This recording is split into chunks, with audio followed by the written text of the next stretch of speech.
Take a look at this, and then I'll give you my comments.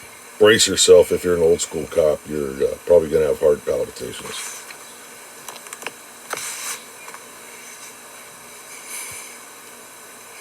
Ask yourself, when would you have drawn your weapon on this?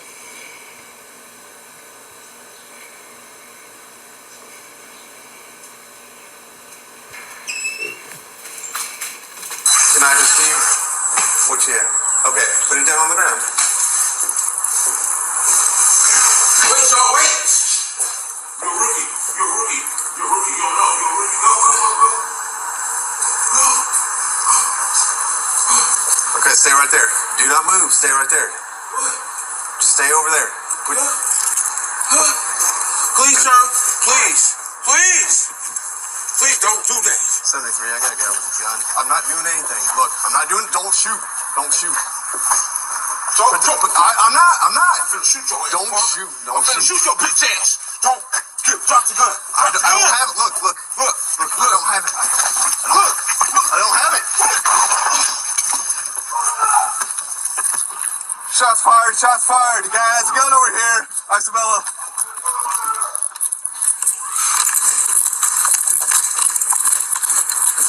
I'm okay, but I need backup.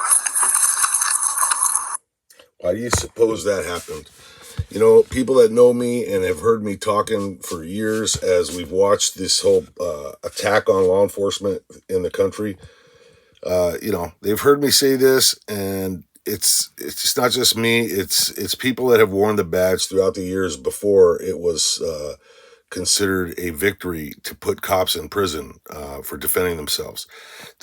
This is what's going on today. This is not unusual, unfortunately, and it's going to get a lot worse. This is the mindset of the officers that they're hiring now, and I'm not just guessing. I have very young friends in big city police departments who tell me what goes on at roll call and so-called roll call training when they're told, don't be the next person getting indicted. This is what they push into their heads day in and day out. Don't be indicted. Don't do traffic stops. Don't draw your weapon.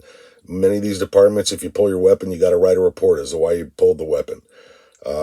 It makes people reluctant. And if you're a white cop like this guy, do you really want to be the next news story, the next guy getting indicted for murdering an innocent minority?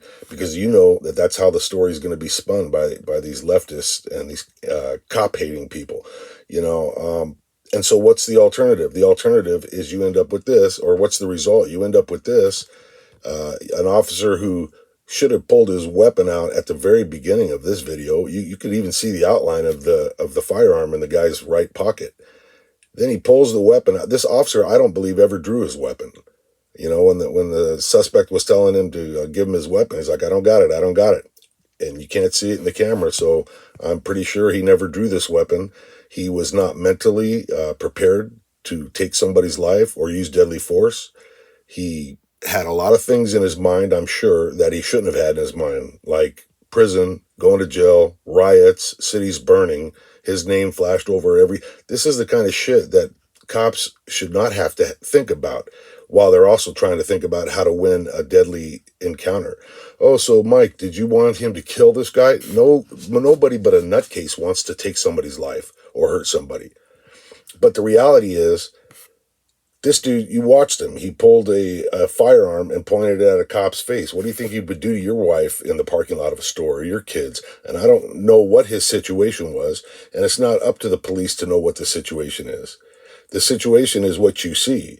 A guy with a gun pointing it at a cop's face and possibly having shot. I don't know. I'm assuming he shot that one gunshot because the officer, I don't believe, ever drew his weapon. But the point of the whole thing is, anybody that is old school police, I'm sure right now, is grabbing their chest and having deep pains because this is just atrocious. It's atrocious that we have young cops out there wearing badges and carrying guns that have to think about the bullshit ramifications of what is going to be the aftermath if they justifiably take somebody's life. Because there is no justifiable taking of a life if you're the wrong skin color today. And we all know that. And that's exactly why I wouldn't wear this badge. The badge that I used to love and and I wore with honor and pride. I wouldn't wear that badge today if you paid me $1 million an hour. It's disgusting, and it's going to get a lot worse before it gets better. This is what we get when we have this whole leftist agenda pushed by a media and a sheep population that buys into everything the fucking TV tells them to buy into. All cops are bad. All cops are bad. They're all racist. They all want to kill people that don't look like them. This is fucking dangerous. And I'm telling you, like I tell all young people that wanted to be cops, join the fire department. Stay away from this fucking career. It's dead.